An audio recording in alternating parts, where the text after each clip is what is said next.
bidiyon tsaraicin da ya sa 'yan Hisba suka kama Sadiya Haruna a jihar Kano.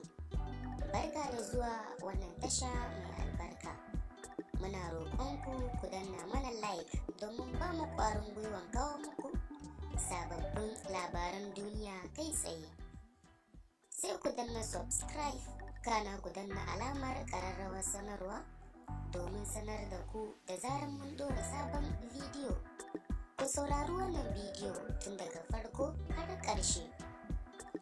Hukumar Hisba na Kano ta kama wacce ke makanta kirari da Sayyada Sadiya Haruna bisa wani bidiyon tsaraici da ta yi.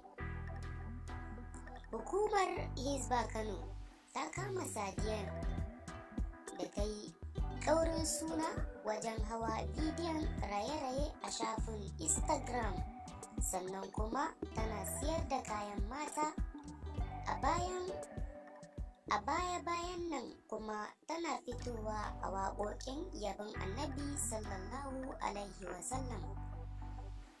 Sai dai akwai wasu abubuwan da take yi wanda ba su kamata ba. Jim kaɗan bayan kama ta ne sai wasu jaruman Kannywood suka fito suka fara tofa albarkacin bakinsu, inda jaruma Umma Shehu ta yi tsokaci. Don haka za mu kawo muku wannan bidiyon da jarumar ta yi tsokaci a kai. Sai ku danna subscribe, sannan ku danna mana like domin ba mu ƙwarin gwiwan kawo muku labaran duniya kai tsaye. Ku ci gaba da bibiyan wannan tasha domin samun labaran duniya.